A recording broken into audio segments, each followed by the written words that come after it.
Podcast 150, Yinzertainment podcast. We are back. It's a Tuesday, fucking beautiful Tuesday out there. October 6th. Getting to that spooky season. Halloween right around the corner. Oh yeah, Halloween, baby, Halloween. I was already looking again, like a Jason shirt or something.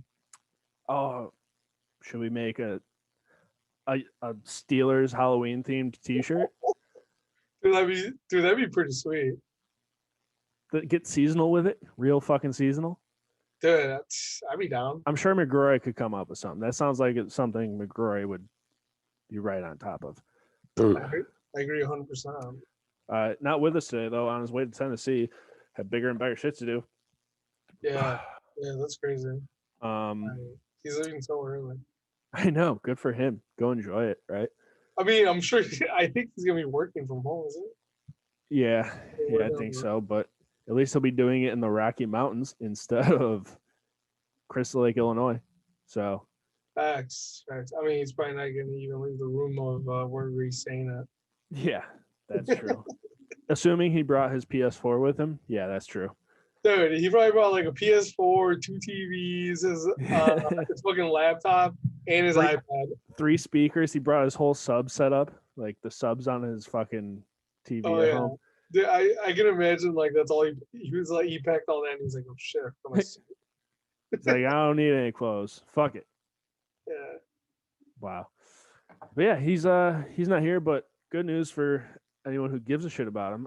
We later this episode we're gonna plug in an interview we did with baseball and I guess sports author.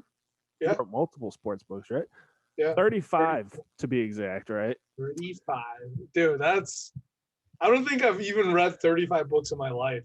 I can say for certain, with 100% certainty, that I have not. I don't know if I can name more than like 4 books off the top of my head. I couldn't name 2 authors off the top of my head. Stephen King and J.K. Rowling. I was gonna say Dr. Seuss. Yeah. But anyway, Wayne Stewart is his name. Born and raised in Pittsburgh, so he's a Pittsburgh guy. Reached out to us, asked if we'd be interested in talking to him because he's currently writing a new book about Bill Mazeroski, I guess, is what's going on. But I speak for Alex and myself, and I know Michael when I say it's the best interview we've done on this podcast, bar none.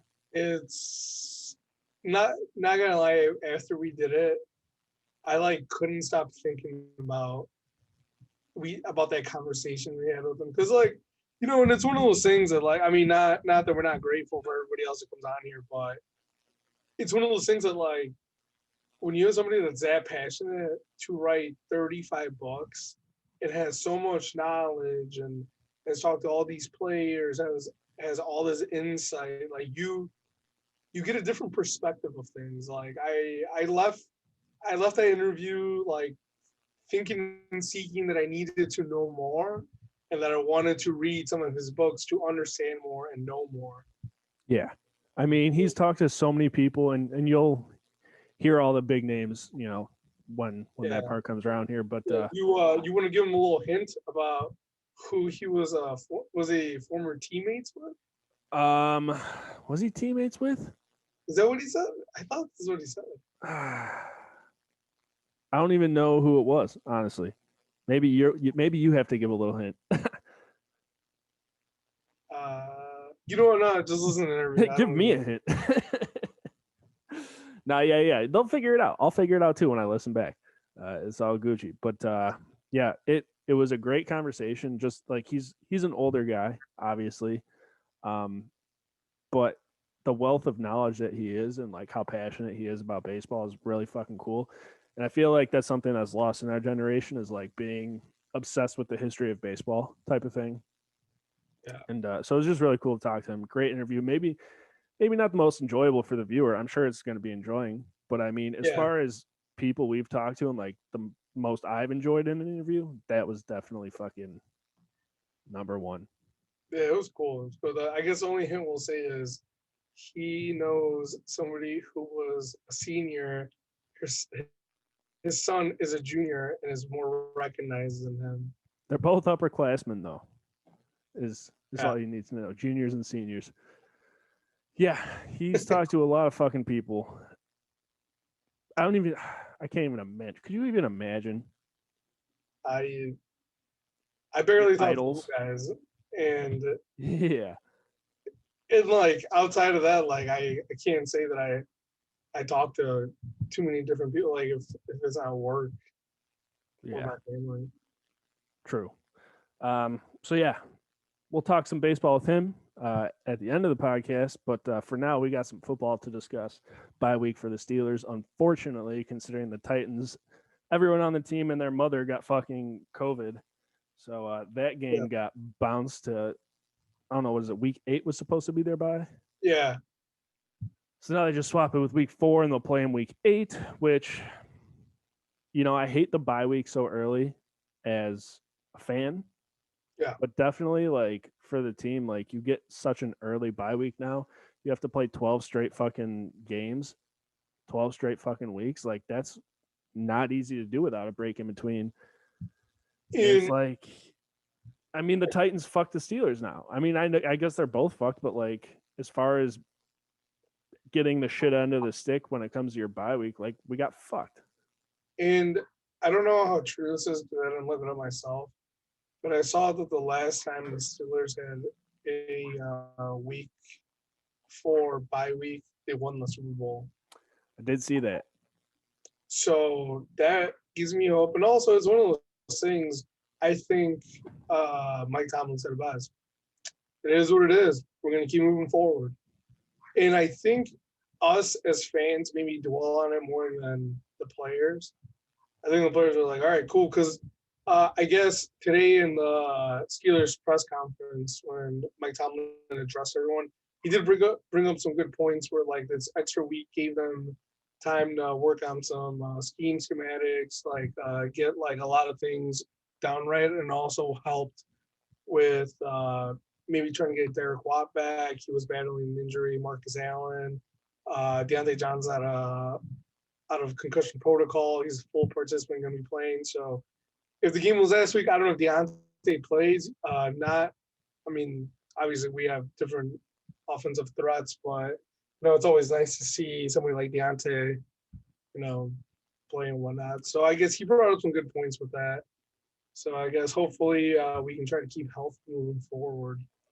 Yeah, that's always been a trouble spot for the Steelers, keeping fucking healthy throughout the year. And I guess it is good in that sense, you get your guys who are banged up, more time to rest. But yeah, it's going to be a tough 12 weeks. I will say I had a super lazy and calm Sunday. Well, that's the thing is, like, I didn't know what to do with myself. Like, yeah, I watched the other games, but those aren't, like, I'm not invested in those other games. I mean, I guess I have fantasy to worry about, but it's not the same, True. I watched 3 movies instead. And it's it's like the fucking Browns won, the Ravens won, and the Bengals all won. Everyone in our fucking division got another win on the board this week, and then the Steelers fucking couldn't even do that because fucking COVID. Hey, you know what I say? Water always finds his level. Water always finds the quarterback. Hey, wow, that was good.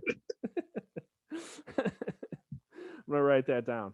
Yeah, I agree. So yeah, I mean, other than that, yeah, it was pretty chill. Watched a little bit of Thursday night game, the Broncos Miami. Is that what it was? Yeah, Thursday night. Yeah, Thursday night, and then I watched a little bit of the game last night. The Chiefs and the Patriots. Yeah. Yo, a lot of people saying that if Cam Newton also, who has COVID, didn't play, fucking Brian Hoyer, you got starting in under center for the Patriots. But if Cam Newton plays, man, that's a totally different ball game, which fucking again sucks. COVID just running train on everything. I agree 1,000% with that because Cam Newton, Brian Hoyer. No offense to Brian Hoyer, but you ain't Cam Newton, baby. But you've been in the league for 20 years as a backup only, so yeah, that's not true. But he's old now. I mean, how much do you expect of the guy? Yeah, I had the game on yesterday during dinner, and my fiance brought up a good point. She was like, because I was like, we're talking about the game, the half end, and it was like 6-3 or whatever, or 9-3. And I was like, that's so crazy that this game is that low, especially with Cam Newton not playing, She's like, oh, why is he not playing? I was like, oh, he tests positive for COVID, so he can't play. She goes, wow. She's like, do you think with that now, like, where if one player tests positive, wait, you know what? Actually, I just thought of this. So he tested positive, and because he was like the only one, the rest of the team got to play, and he just had to self isolate. Yeah. And there was like, oh, okay, I guess, all right. That's still weird to me in a way. Like, how is he the only one that tested positive? Who knows, man? You know, like we were talking a few episodes ago, it's not like you know, the NHL and the NBA where they got the bubble and they're always monitored. You know, like they're out fucking doing whatever, living their lives. I'm sure he picked it up probably, I don't know, smashing some coochie or something. But I guess like, okay, if he gets it, I guess in a way I'm like shocked he didn't give it to anybody else on the team. Yeah, well, I mean, they get tested so often that it's like you catch it so soon that you could probably prevent it. But I mean, my girlfriend just had to get tested because she was with her friend who had it, and she came back negative. So it's like all these dudes are in fucking tip top shape, and they're healthy as fucking anybody ever, and I'm sure they're probably fighting that shit off pretty easily. I guess back to my point, what I was saying is, she was saying like, do you think this might affect like maybe what teams might get into playoffs or who goes further? Like, she's like, do you think there could be like a Super Bowl winner of a very unlikely team? And I was like, you know what? I don't rule out completely at this point because I mean, like, yeah, anything could fucking happen, right? like how we said, like if Cam Newton's out, like say, you know, first game of the playoffs, you know, it's New England versus the Bills, and New England is without like, you know, three of their best like defensive backs or something. You know, like does that change it? Do the Bills go further in that point? And well, yeah, the Bills win that game regardless, full team or not. So I mean, they do. I mean, if anything, they'll just stomp that ass. But I mean, yeah, like, you know, I don't know who's the best team in football right now. The Chiefs. Like, what if Patrick Mahomes gets COVID and has to miss a game? Exactly. Who's the backup in KC? Oh, well, yeah, who's the backup in KC? No, who fucking knows, right? Not and without Mahomes, who knows if that team even is any good? That's true. That's true. Or I mean, like, what if you know Travis Kelce gets it? Frank Clark gets it. What if you know any of those guys? Like, so it's like anything could happen and anybody could fucking win this season, which is and not. I mean, beyond that, beyond that, like, you know, if more people and more teams start getting it, it could just ruin the whole fucking season. I mean, I agree. If the Titans this week still had positive tests all week and they had to miss another game, then what? When the fuck do you reschedule that? Well, I saw a thing that, and this is coming from Woj, I think. No, from Report.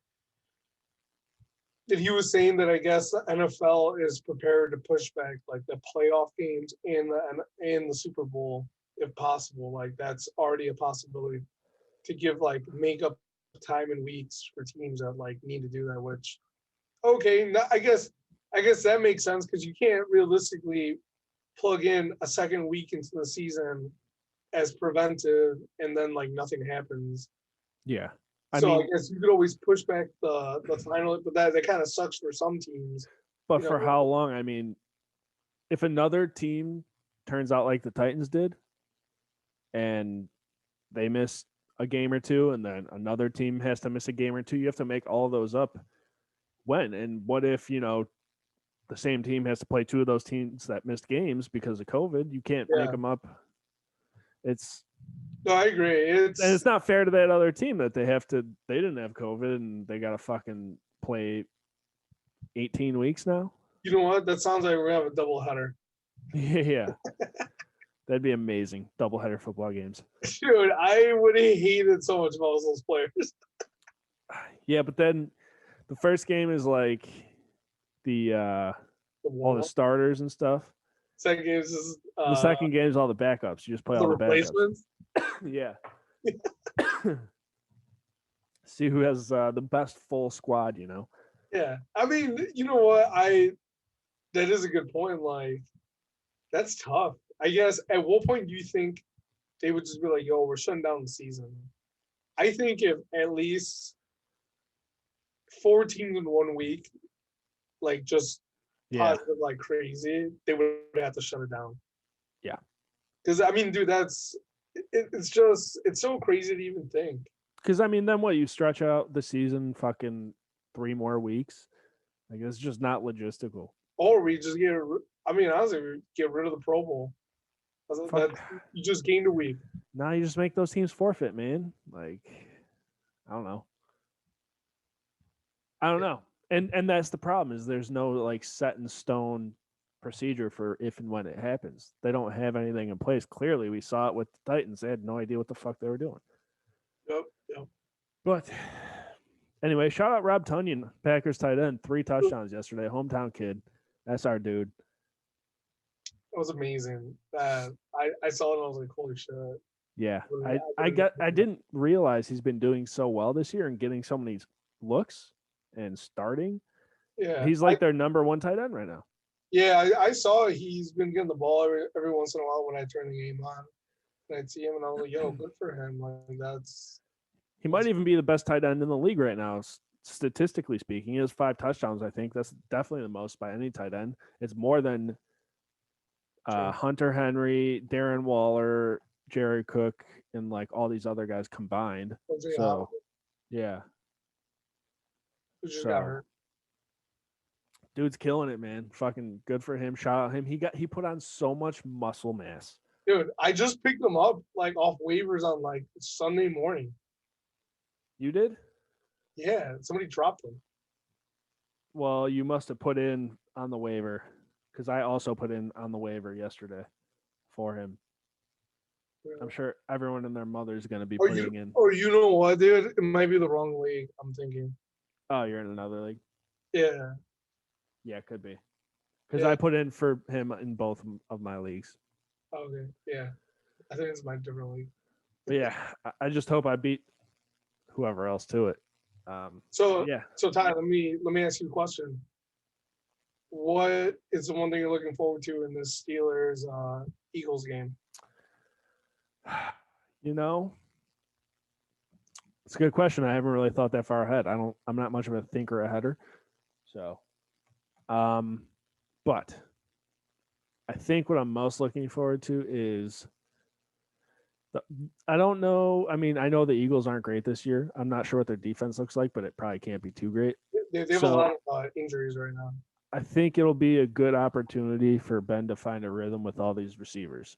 I think it'll be the game where he's able to kind of fucking go above and beyond, 450 fucking passing yards, 5 touchdowns type of game.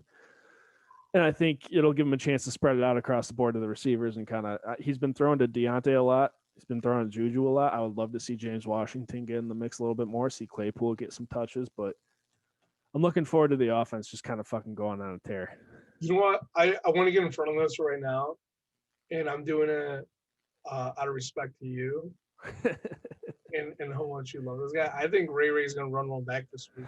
Ooh, that's a prediction for you. I think this is the week he finally doesn't trip up on himself and he goes to the house. I'll tell you what, you're right. Nobody would love that more than me. I want to see Ray get his. He deserves it, dude. Yeah. That would be pretty fucking sweet. Could you? And dude, you saw last week. He's ready. Like he's that close to just busting one open. I love his confidence. I love the way he moves. Dude, I haven't been this excited for, punt return or kick return on Steelers in a while. Well, it's like maybe AB was returning. It's kind of been the Steelers' MO, right, in the past 10 years, as far as always having that one guy that's just fast as fuck. Yeah, he was the last guy. Who? Darius Hayward-Bay. Oh, yeah. And fucking Martavis Bryant and all these guys. But yeah, so it's we've always had that one fast guy that's always just been kind of at any point he could do something spectacular, and Ray McLeod's that guy. And it's only a matter of time before he does something spectacular. Maybe even he gets in some fucking wide receiver touches and gets a fucking tutter. Who knows, dude? Yeah, throw him in the slot. There you go. Yeah. I don't know. Do you think it's going to be a fucking slaughter or what? I mean, I don't want to jinx anything. Me either. I don't. A rested up Steelers team. So that's the thing. That's what hurts me and what kills me.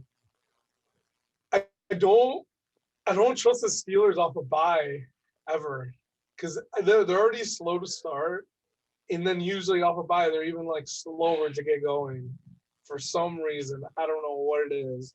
Yeah, that's a good point. My score prediction, though, I will give you it. I think it's gonna end 27-10. Yeah, it's pretty fair. It's pretty fair. I'm gonna say I'm gonna say 31-13. I think I might have said that last week. I for some reason like that score. But yeah. Either way, Steelers win and we go 4-0 is what we're looking for. Oh man. Noon game. Okay, you come over. Yeah, maybe. I'm gonna be coming home from Wisconsin camping. Let me know. So I gotta try to make it home before noon, and then I gotta be out in Lamont probably about 4. So this might work perfectly. That's amazing. Cool. All right. Well, yeah, let's plan for that. But excited to see the Steelers get back in action. Yeah, me too. Me too. You know what? I'm all right. One last question. How many interceptions do you think we'll get?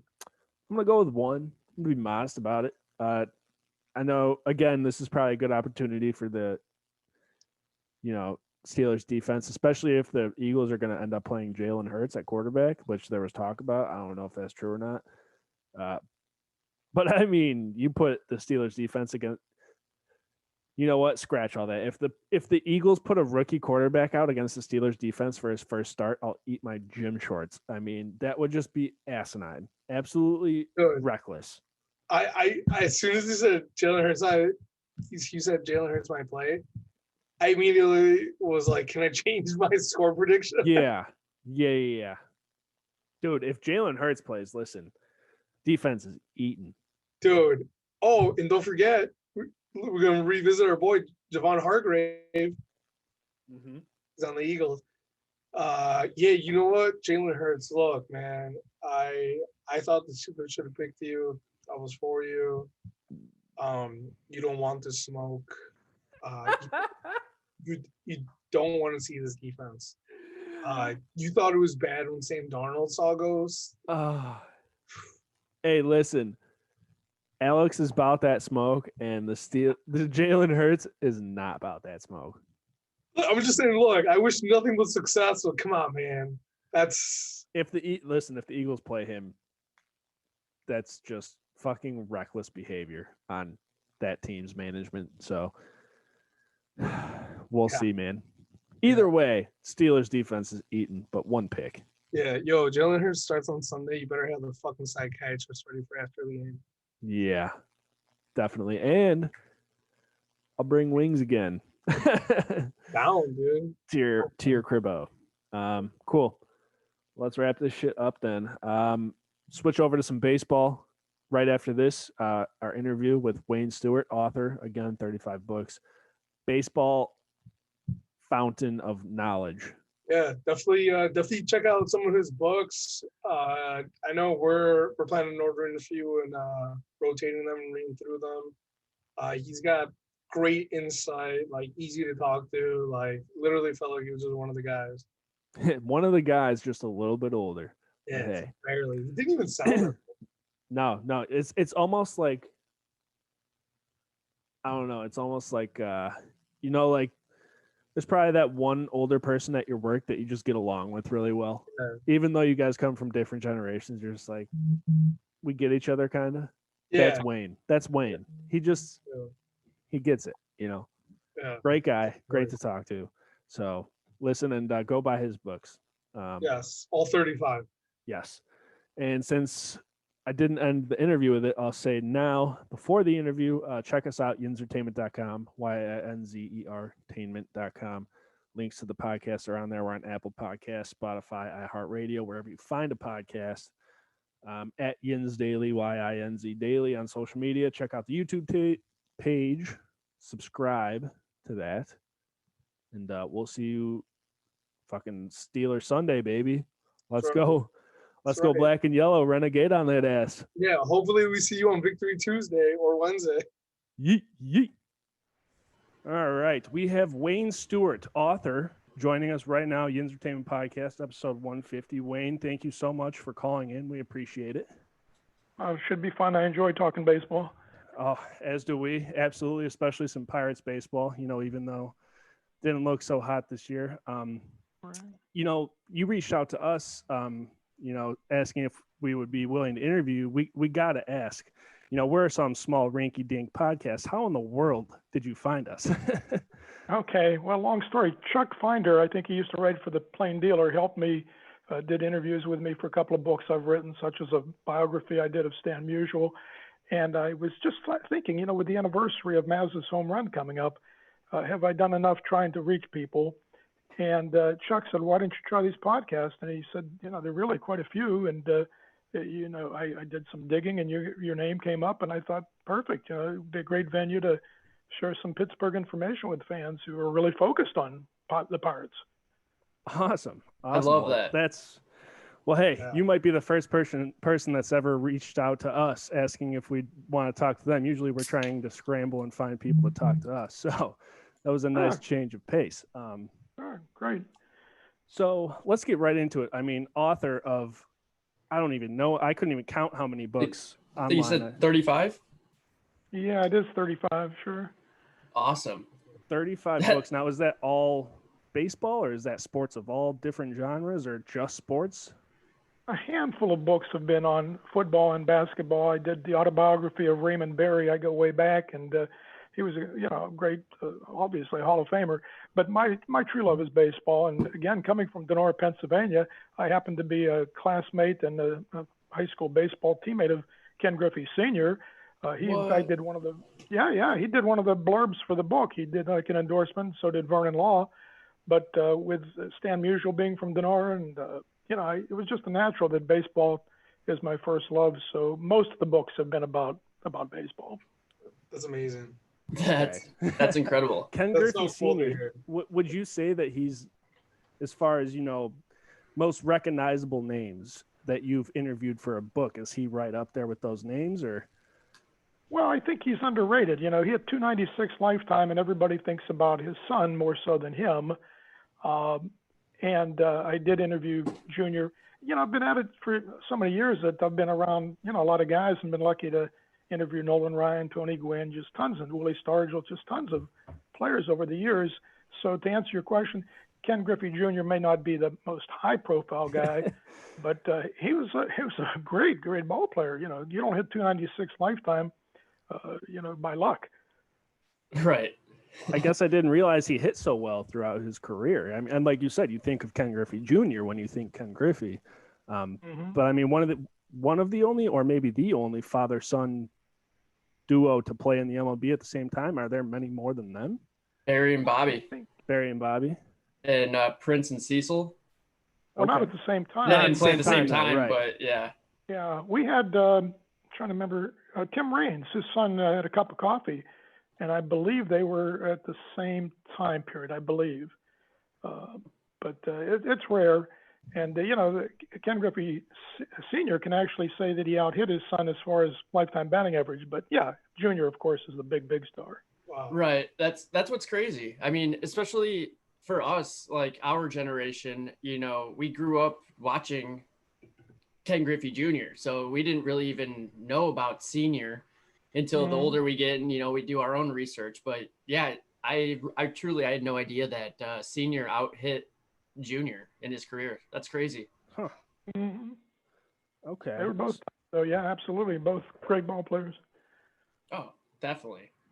Sure. So would you say you have a favorite person that you've interviewed for a book? I mean, I'm sure I mean, with a lot like those guys that you just mentioned, I mean, how can you pick just one, right? But is there one that specifically stood out for you that you enjoyed the most?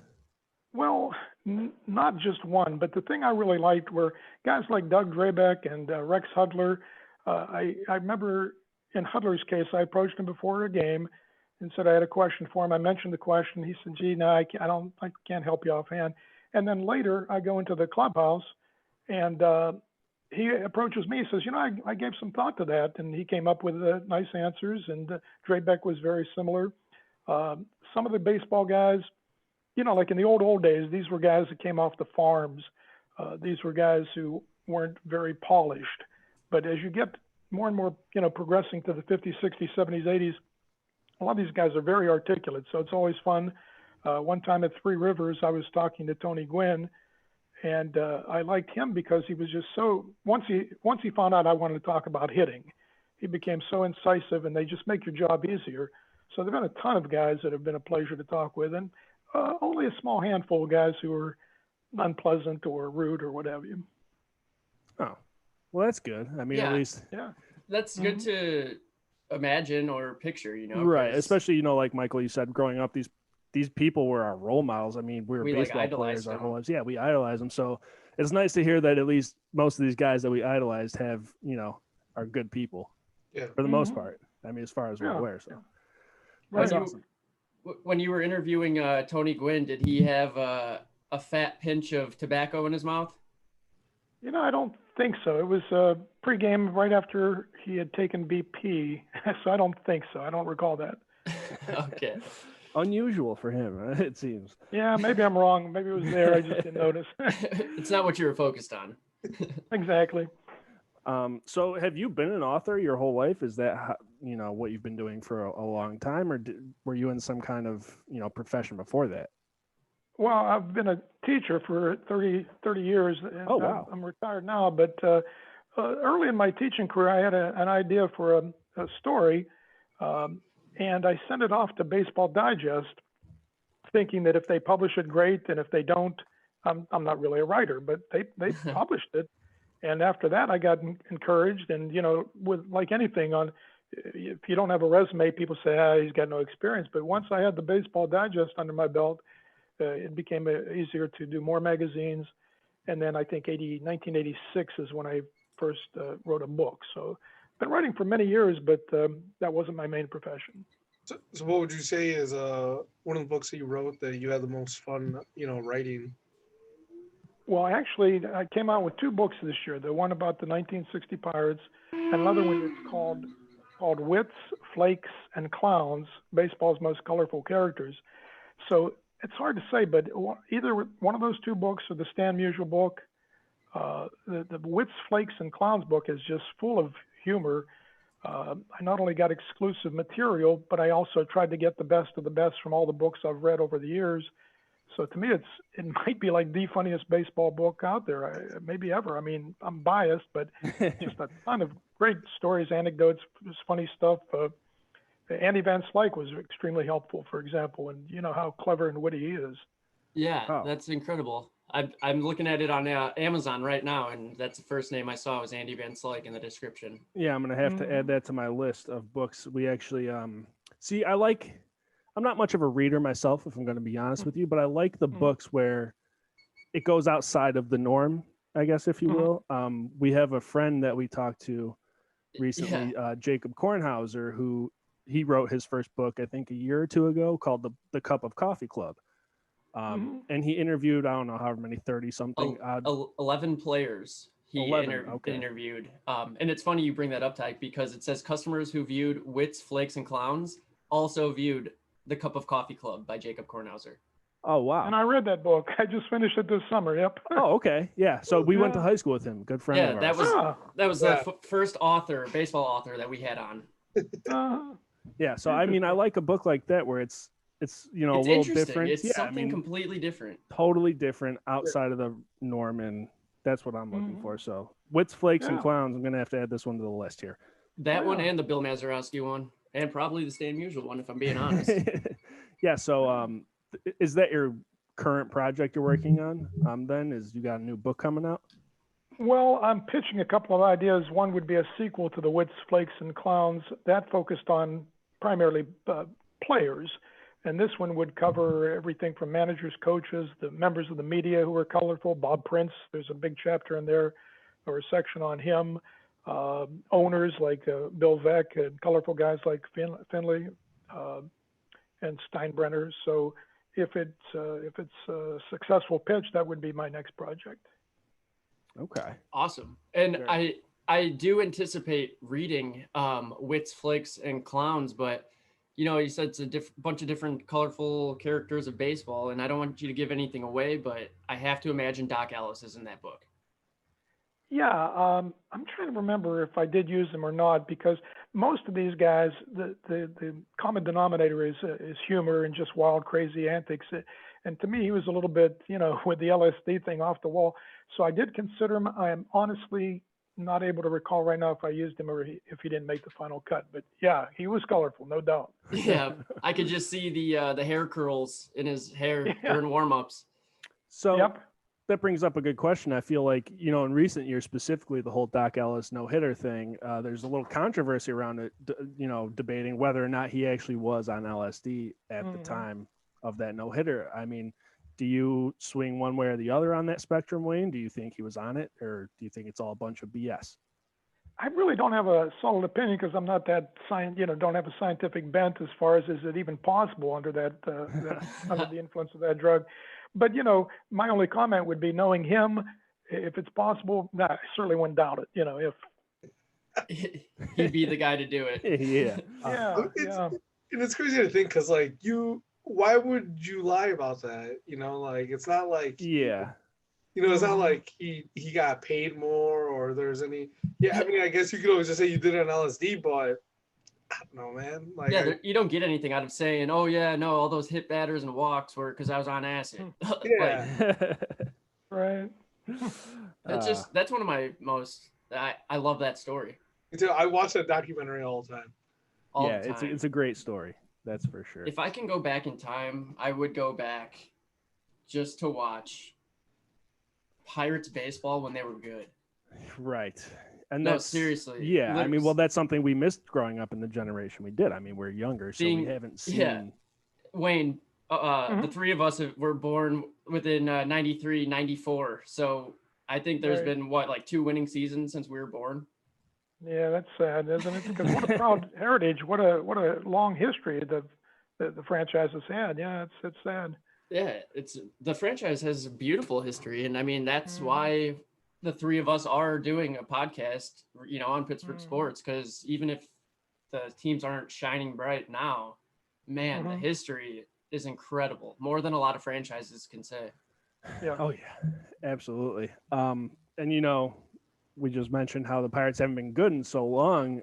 Wayne, I would like to get your opinion as well. I mean, recent years, no success on the baseball field for the Pirates. What is it? Are they missing some pieces, or is it management? I'm not really sure which direction to point as far as why we're not winning games recently. Yeah, I really can't explain it. I mean, on one hand, I hate the disparity that's existed for years and years in baseball, where the Yankees can afford to make mistakes and they don't care. They'll just write another check, where they can go out and sign up these free agents. It always astonishes me. You'll see a guy have a good World Series and he's in the spotlight. I'm thinking Pablo Sandoval. And then suddenly, he's the big item now. We got to have him, and somebody will go out and sign him, and then the guy, in many cases flops. I remember the Yankees doing that, and sometimes they click, sometimes they don't. But again, these franchises that can spend a fortune have such an advantage over the small market. So that irritates me, and that's got to be part of the reason the Pirates. But how do you explain decades and decades of, what'd they go? Was it 22 years without a winning record? Yeah. Yes, it was 22 years. Yeah. So I don't know how you explain that, except when something like that seems to go on so long, as it did with the Chicago Cubs, for miserable in the 40s and whatever. Yeah. I got to look at front office. Yeah, front That's office. that's what everyone seems to be pointing to, and they made a bunch of off-season moves. And Wool, when you think about all the prospects and players we've traded away, and then we see them thrive in other markets and teams. There's so many ex-Pirates in the playoffs right now. Yeah, like you have to think to yourself a little bit, like, you know what, it might be us. Yeah, maybe it is. And I was just gonna say, you remember when the Pirates, or you've read about that era where they had, and it started with, I think, Bonds, Bonilla, even Drabek. And that was the Killer Bees. Yeah, and then they're gone. Yeah. I mean, and Michael, you said, look at all these ex-Pirates players in the playoffs right now. And going back to the small market thing, I mean, a lot of them on small market teams. I mean, the Marlins and the Rays. Marlins and the Rays are prime examples of that this year. Small market teams who are great clubs, and they make the playoffs and they make a push. I mean, I would have never in a million years thought that the Marlins this year would sweep the Cubs out of the playoffs. Are you serious? Just reminds me of Bart. Had a hell of a game yesterday. Yeah, dude. Corey Dickerson, Marte, Matt Joyce, all on that squad, all ex-Pirates. Yeah, it's a lot of them. Maybe, I don't know, maybe one day our day is coming. Our farm system, we've talked, Wayne, a lot recently, the three of us, how our farm system is supposed to be up and coming. I mean, we see it with Brian Hayes, moved him up recently, who already, possible candidate for Rookie of the Year. I don't know if he's eligible or not, but I mean, our farm system players are great. When do you think we'll start seeing them come up and make a push to rebuild? That's a great question. I remember the Oakland A's had all those great pitchers, but they knew that with the limited finance, they were going to have these guys for a short period of time. I mean, that's still, I'm thinking way back when they had Zito and those guys, but it's happened again recently. So there's no telling that you could enjoy an upswing and then lose some of these guys. That's a sad prospect, and it gets back to that disparity in the big market versus small market. So I'm not really sure. It seems that they've been rebuilding since we were born. Well, it seems that they rebuild to a point where they're on the cusp of being good, and then they don't. They don't have the funds to pay the players. I think it's happened 3 times in our lifetime where I've seen the Pirates dump their entire starting 9. Like, and just thinking back to Jack Wilson era, and Rob McCoviac and Craig Wilson and Jason Kendall, and it all started with Aramis Ramirez. Like. Yeah, nice ties rocking a Jason Kendall jersey. I love that. Yes, I am, the Jason Kendall jersey. But yeah, I mean, you would hope that at some point, like we said, it was maybe management's problem.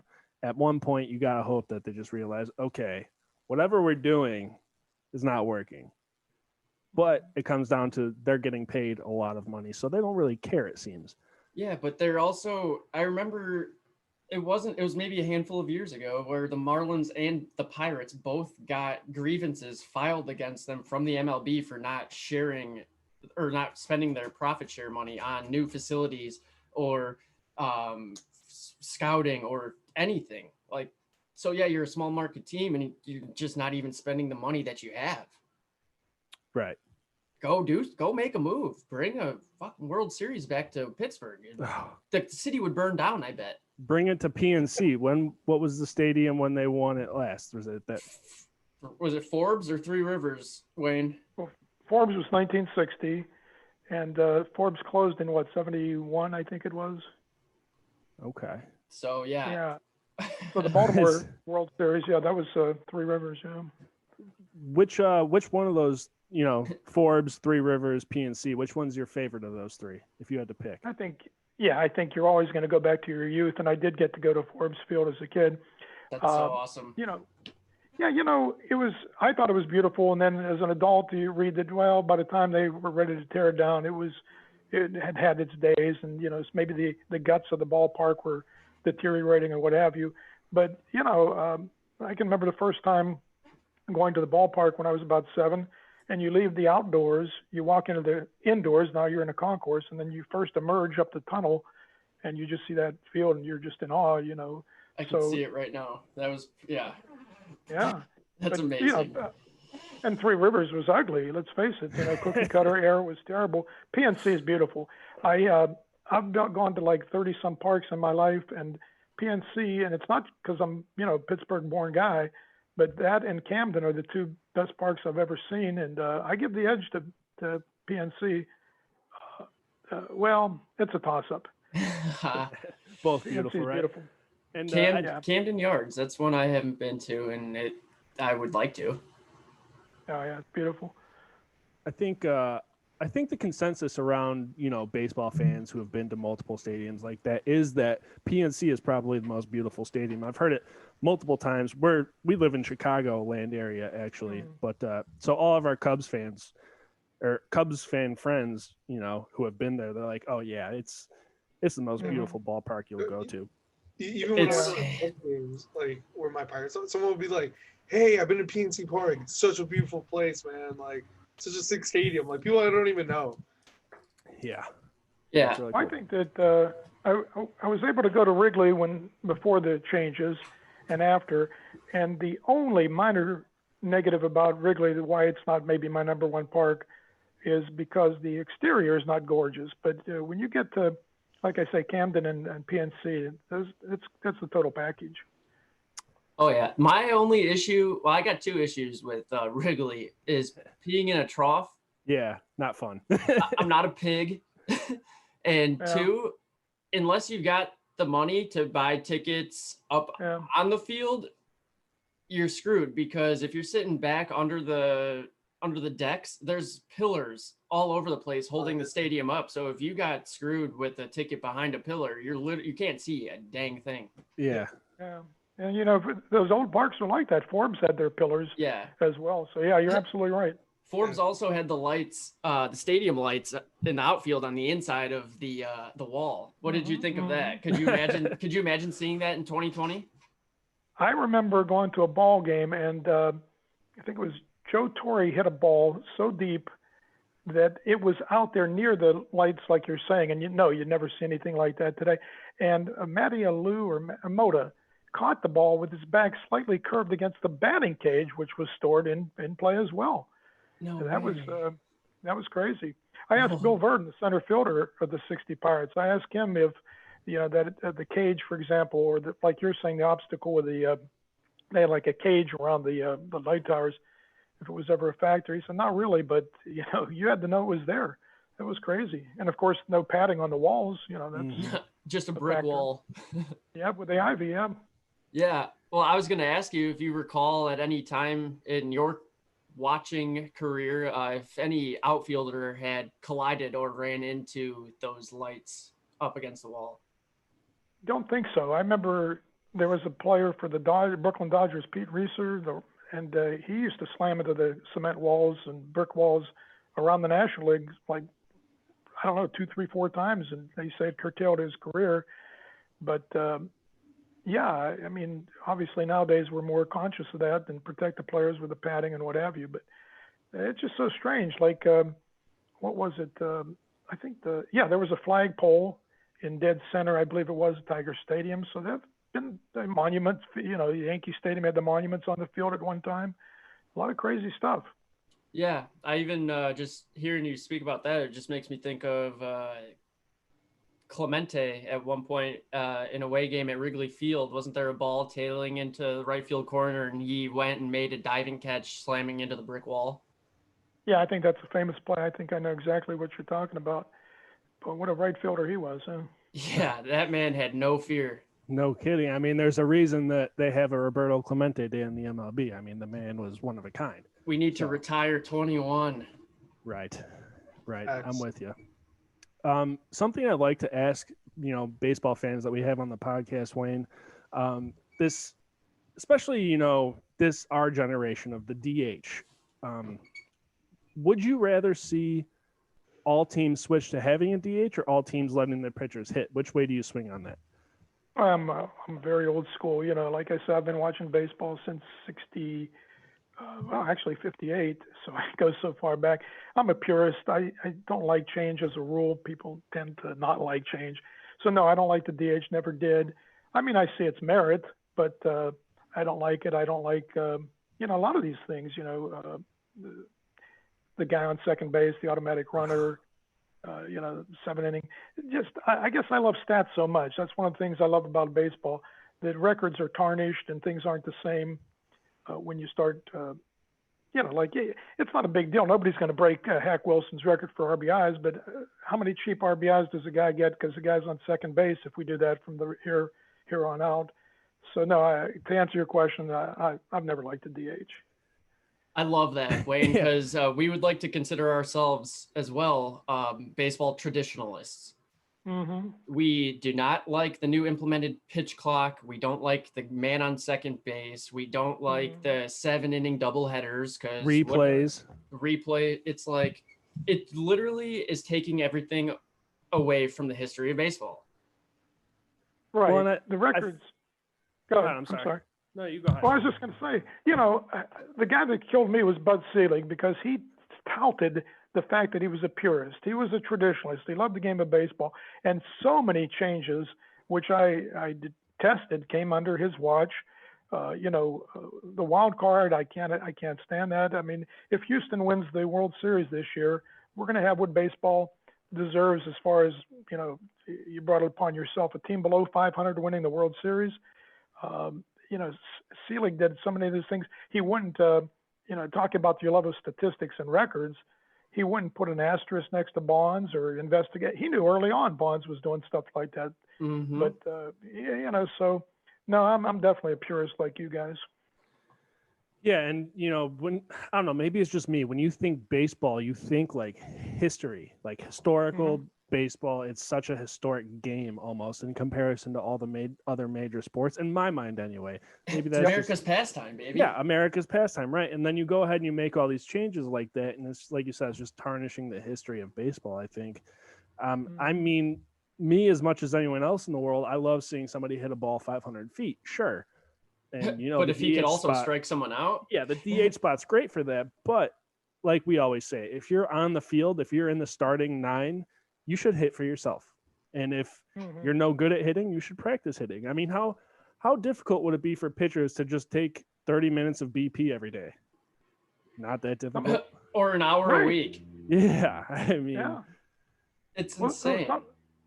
I agree. Some of the players I've talked to have said it's like the big shots, the commissioners don't have faith in the game itself, so they have to fancy it up or come up with gimmicks like the DH and the wild card, and because, well, let's face it, baseball was the national pastime and it's lost that status. So I guess maybe these guys feel pressure to change the game and bring fans into it, but I don't know. I don't know. The only criticism I can see is, yes, I mean, it's not a perfect game, but the games that go on for 4.5 hours, that's kind of excessive. But again, most players will tell you just leave the game alone and it'll be fine. Yeah, that's my favorite part about baseball. Growing up was every other sport, there's a time limit or a shot clock or quarters or periods.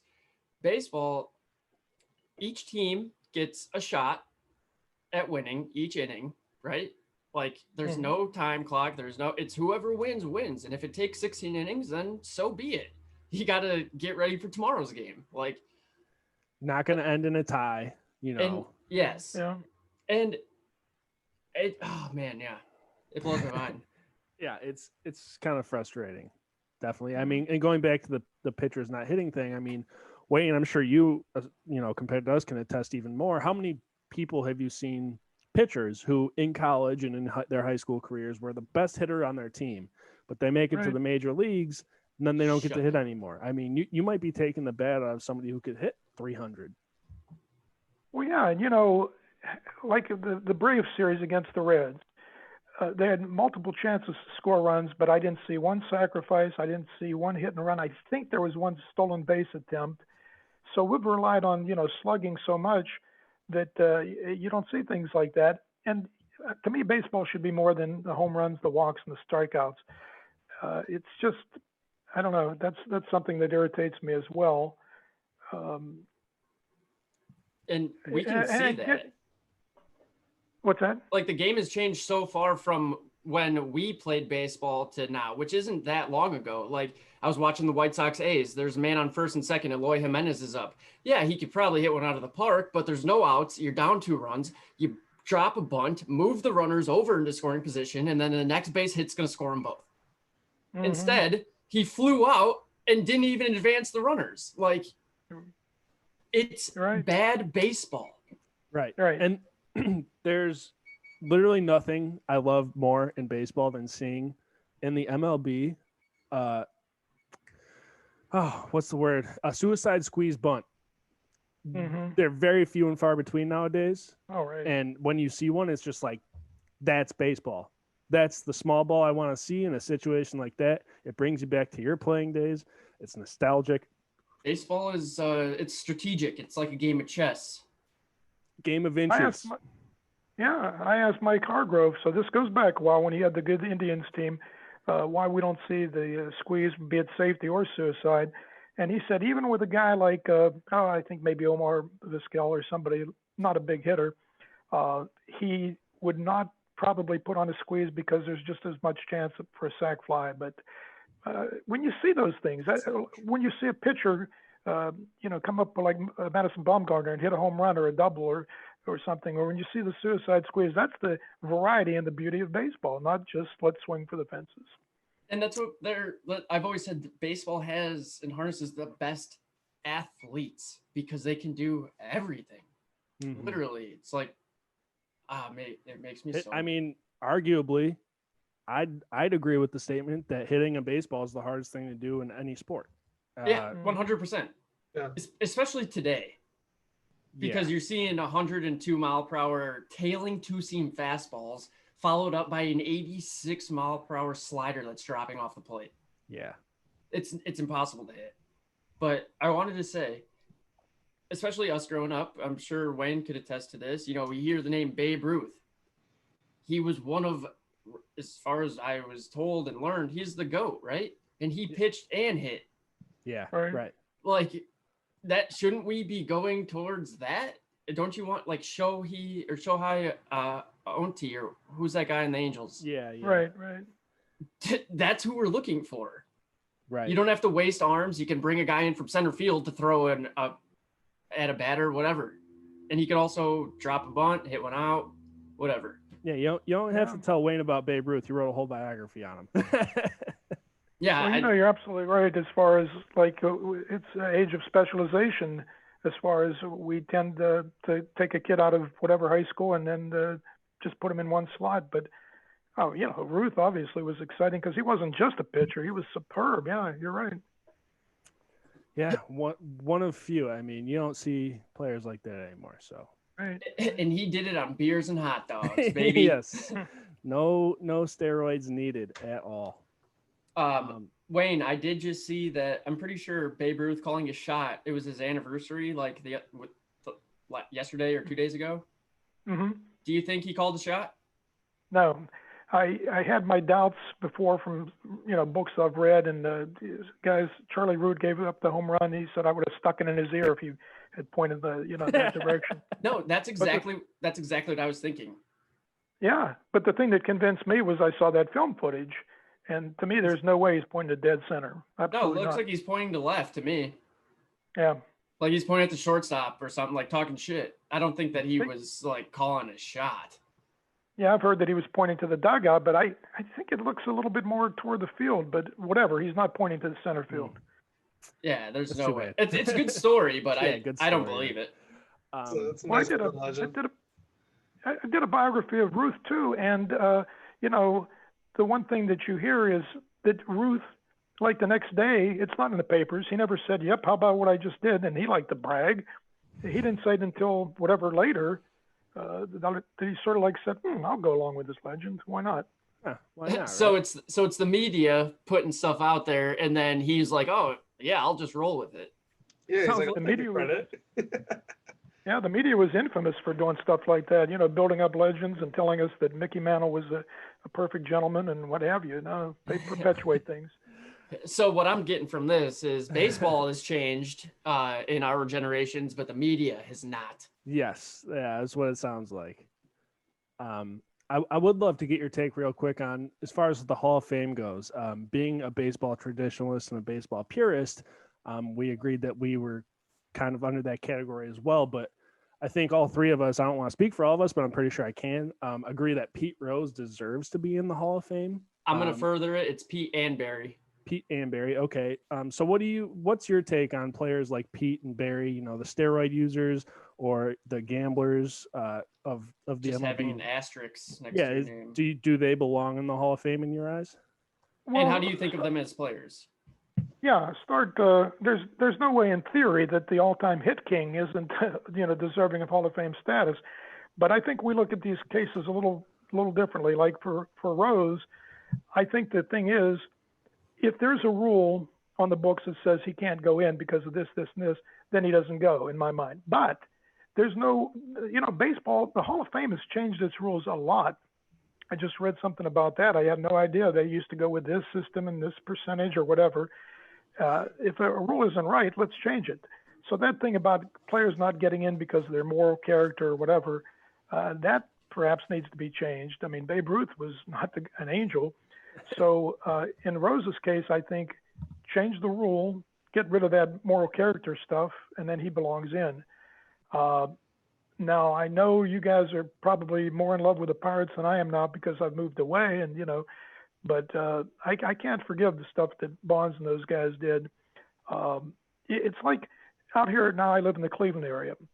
When Albert Bell was with the Indians, he's a despicable person by and large. I would hear fans sitting next or near me saying, "Oh, he's my man," and all this stuff. He left, and I happened to be there the night he came back with the White Sox, and they were vilifying him, tearing apart. And I thought, it's one of those things like maybe Pittsburghers can forgive Bonds, but do you forgive McGuire? Do you forgive Sosa, Ramirez?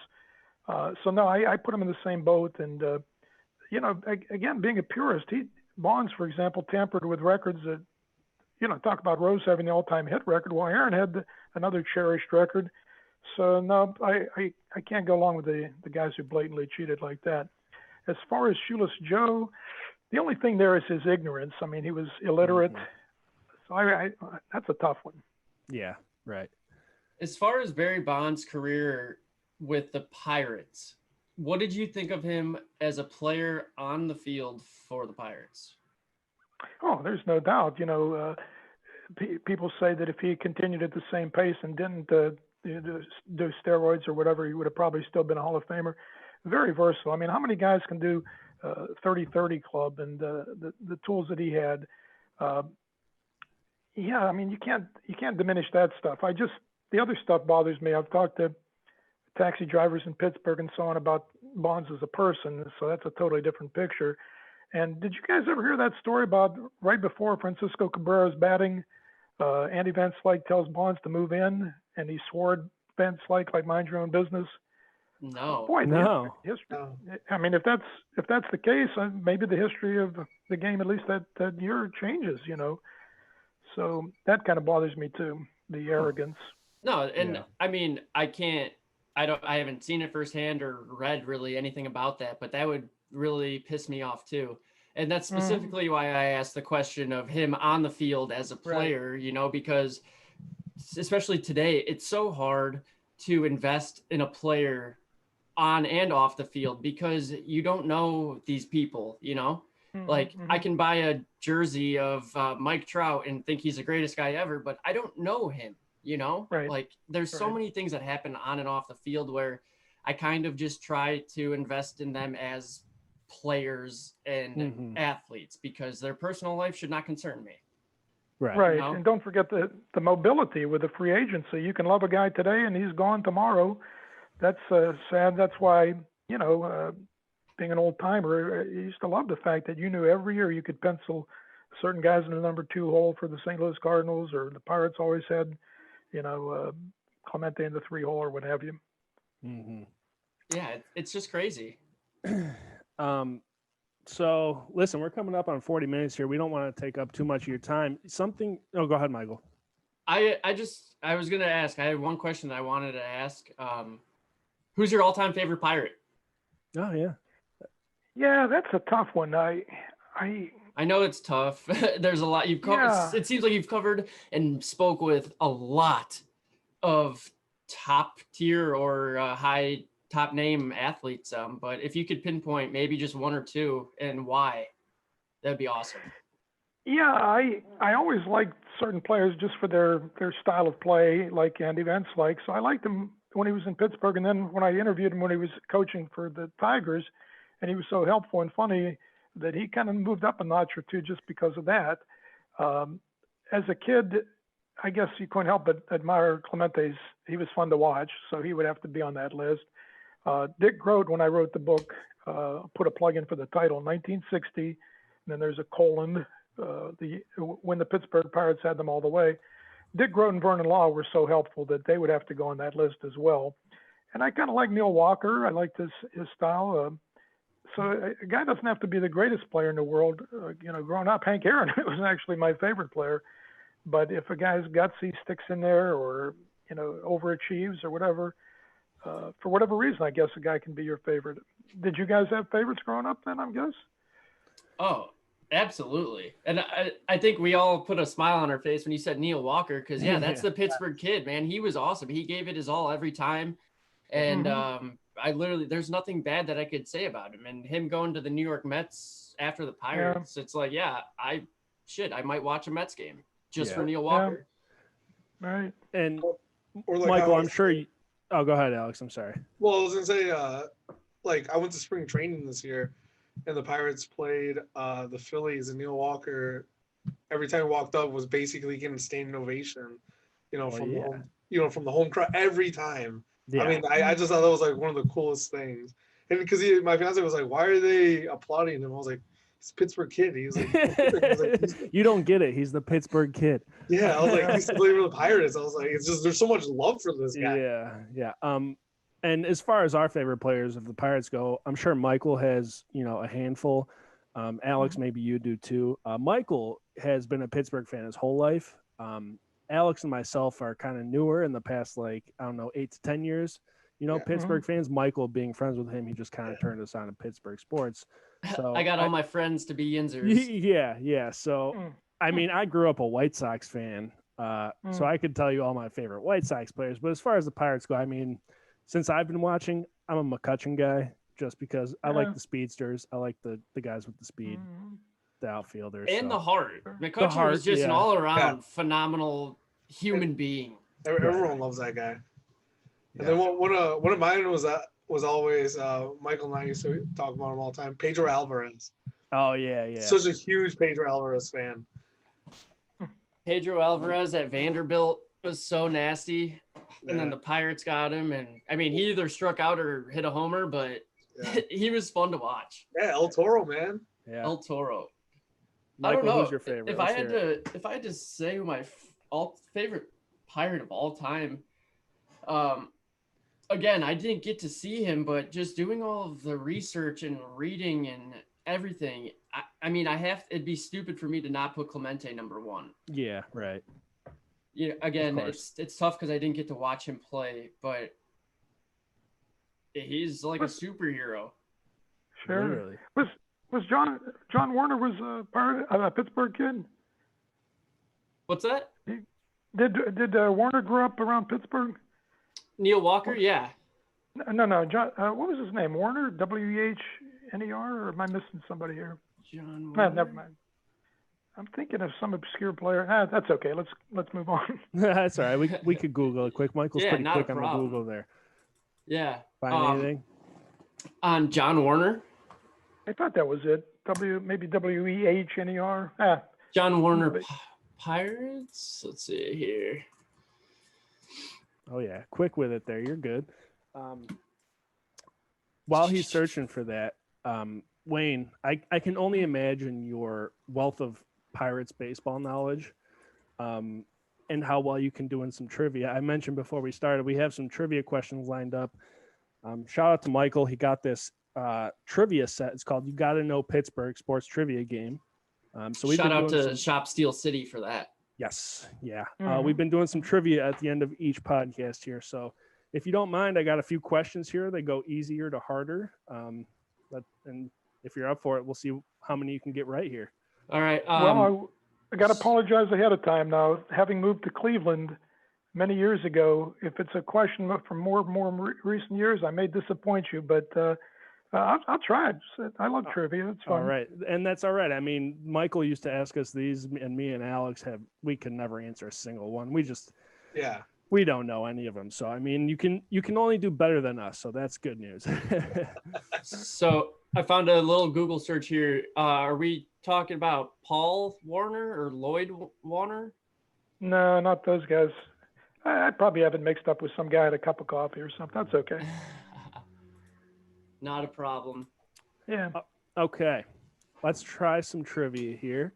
All right. Again, they go easier to harder. Easier First to more one, difficult. yes. In 2000, what Pirates catcher became the first Pirate to hit for the cycle in Three River Stadium? Eesh. And this is surprising to me. I was unaware of this. I'm wearing the jersey right I was going now. to say I didn't know that he played at Three Rivers. Yeah, I guess.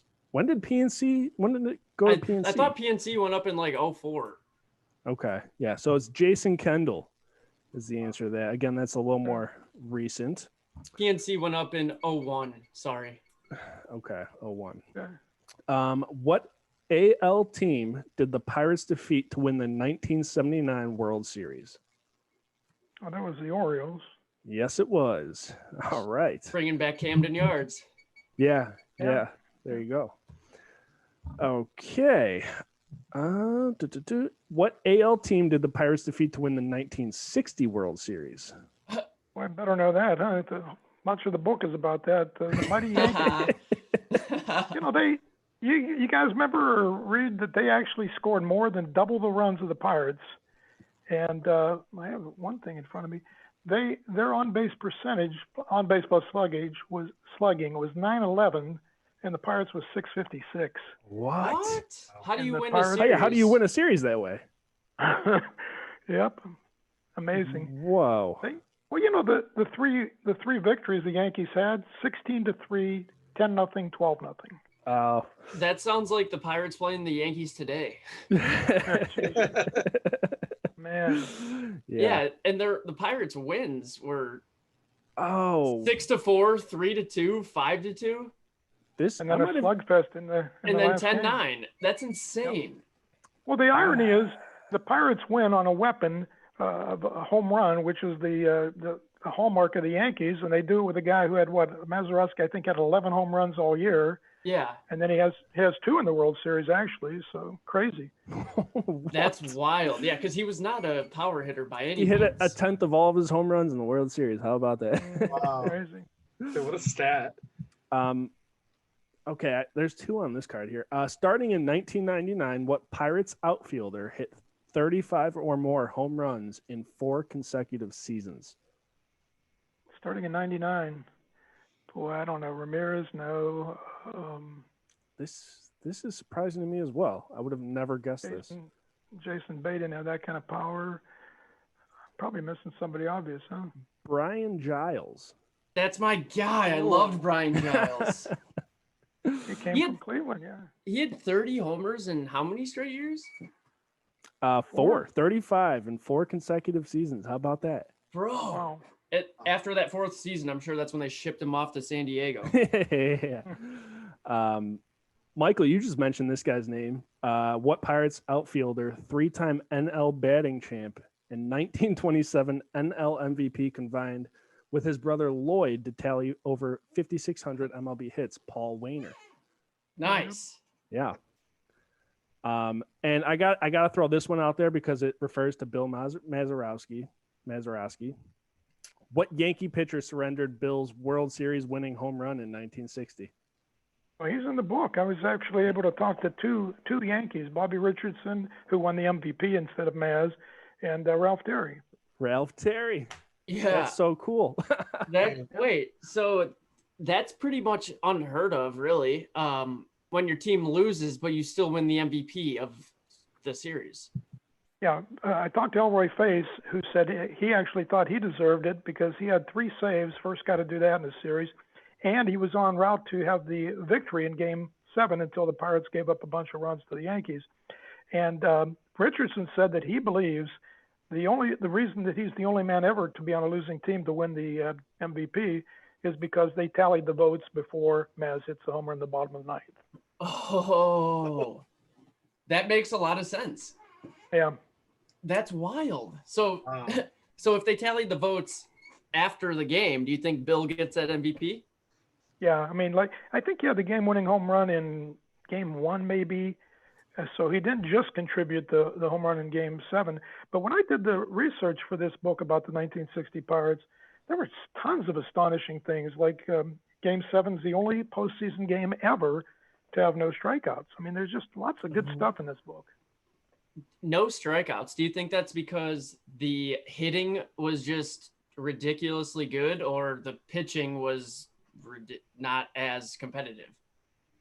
Well, I think it wasn't that the hitting wasn't good because again, the Yankees hit 338, Pirates hit 256. I have it in front of me, and you know it's just an anomaly because you can't say it's an error like the dead ball error where people weren't striking out. It was just one of those things that happened. Of course, that particular day, the guys did have their hitting spikes on because of all the runs scored, but it's just I think a weird coincidence, whatever.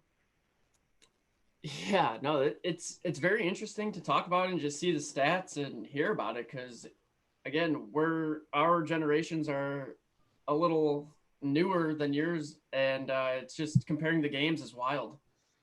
Yeah, I think it's in my opinion, it's the wildest, certainly the most lopsided World Series ever. The stats are just incredible. You know, they out-hit the Pirates 10-4, out-homered, I should say, out-homered the Pirates, and just all these stats and everything. And yet, well, there was a great line. One of the Pirates said, they set all the records and we won the money or won the game, and that summed it up. They can take all those records and put them on a shelf in the winter because the Pirates go home with a ring.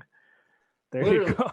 Yeah, the Pirates hit 256 during that World Series and the Yankees hit 338. I mean, I'm not a math or numbers guy, but I know that the Yankees probably should have won the World Series based on that. One of the guys, a couple of guys I spoke to said the one nice thing about getting blown out is they didn't go home at night and say, if I had only done this, if we had tried this. And Danny Murtaugh was a very easygoing manager. He told the players virtually nothing. Like, yeah, we lost. Let's go get them today. And they did. Took 4 games. Yeah. Oh my God. Okay. I mean, just to give Ty and Alex a little background, this 1960 Yankees team had Roger Maris and Mickey Mantle and Yogi Berra. Like literally 3 of the greatest players to ever play the game. Yeah. Well, they had Whitey Ford. Yeah. And you know what? Vernon Law, like I said, Cy Young winner that year, he made no qualms about it. He said that the Yankees didn't lose the World Series. Casey Stengel did. Casey Stengel holds his ace, Whitey Ford, back from Game 1, Game 2, and he doesn't throw him until Game 3, saying that he'd be better off throwing in Yankee Stadium. Well, guys like Bobby Richardson, Mickey Mantle were critical. Richardson told me that if he had thrown Whitey Ford in Game 1, he's going to throw 3 shutouts instead of the 2 that he did do, and that again would change the history of the game for that series. Yeah, of course. That's crazy. Crazy. Okay. These questions are going to get a little harder here. A couple more. Okay. In 1972, the Pirates retired uniform number 20 in tribute to what third baseman who played his entire 17. Yeah. Didn't even need to finish the question. I love it. He's like, Ty, stop asking the question. I know this. I know. Yeah, Pie Trainer. For what it's worth, that's a heck of a name. Pie Trainer. Is it pie or PA? No, PIE. Pie. Yeah, which is foot in Spanish. Yeah. Oh. He used to own a sporting goods store downtown Pittsburgh. Yeah, I think his first name was Harold, but everybody called him Pie. Yeah, Harold Joseph Pie Trainer. Yeah. Entire career, third base for the Pirates, introduced into the Baseball Hall of Fame in 1948. Yeah. Now, as luck would have it, I think 2 out of the last 3 cards I have here are questions about the 1960 championship season. So Ty, Alex and I are going to sit back. Yeah. What Pirates third baseman finished second in NL MVP voting in the 1960 championship season? That was Don Hoke. Don Hoke. Absolutely. Okay. This one you have to get right. We already mentioned What shortstop won the 1960 NL batting title on his way to being named MVP as a member of the World Series team? Yeah, Dick Groat. He was the pit announcer for years for basketball until recently. Oh, really? Yeah, University of Pittsburgh. Yep. I Oh, love that. did not know that. Okay. Well, yeah, he was an All-American at Duke. A fantastic basketball player as a kid. Yeah. At Duke, he played. nonetheless. He played pro ball for I think 1 or 2 years with Detroit or Fort Wayne. Yeah, way back when. That's wild. Two-sport athlete. Look at that. Yeah, just purebred athlete. The Bo Jackson of his day. Yeah. Okay. Last question. In 1955, what Pirates pitcher became the first to lead the National League in ERA while playing for a last-place team? Was it Bob Friend? It was, in fact, Bob Friend. Yeah. Oh, great. That is great. But he was 0-2 in that 1960 World Series. Yeah, he didn't do well. He had, I think, 59 was a bad season for him, and then he turned it around. But when I interviewed Vernon Law, he said he really thought that the big stage got the Friend. It's hard to say whether that's 100% accurate or not, but he thought the kind of, pressure on him. And the other thing I did research, the very first article I ever wrote, I told you about for Baseball Digest, was partly inspired by Bob Friend because I was digging through my baseball encyclopedia, and I saw that there were some pitchers who had pretty big names, pretty big reputation, old timers, who had losing records lifetime. And Bob Friend, although admired in Pittsburgh and a good pitcher at times, he actually been on pathetic teams in Pittsburgh some years, had a losing record lifetime. Really? Mm-hmm. I never would have guessed that, hearing his name and how highly people speak of him. Yeah. And that's funny that Vern Law would say that maybe it got to Bob Friend because Vern Law, he was 2-0 in that 1960 series. Right. Do you have time for another story? Oh, yeah, please. hey, Absolutely. Wayne, Always. We've got all the time in the world. Okay, because certain things trigger memories, and you mentioning that Vernon Law, won the 2 games. He nearly won the third. He had the lead when he was taken out, but again, the Pirates blew it that time. But I thought this was another one of those little kind of trivia, interesting little things that my research dug up for the book about the Pirates. Vernon Law's nickname was the Deacon, and the Pirates had another Deacon back in the first World Series ever. Deacon, I think it's pronounced Philippi. And he won 3 games, like I said, in the World Series. Vernon Law, the Deacon, almost won 3. But actor Ryan Phillippe, he named his son Deacon because he's a distant relative of this former Pirate from back in 1903. So a little trivia. Really? Wow. Yeah. That's insane. That's so crazy. Yeah. That's insane. Hey, get a hold of the book. You'll see a lot of stuff like that. Well, Yeah. I mean, Deacon Philippi or Felipe, whatever. Yeah, however he pronounces it. Philippi, whatever. Born in 1872. Yeah. it was a good year. MLB debut is for the Louisville Colonels in 1899. That's pronounced Colonels. No, it's Colonels. Really? Yeah, it's 1899. Huh. And his last MLB appearance was 1911 for the Pittsburgh Pirates. I think I read somewhere that Louisville had an agreement with the Pirates or the same owner.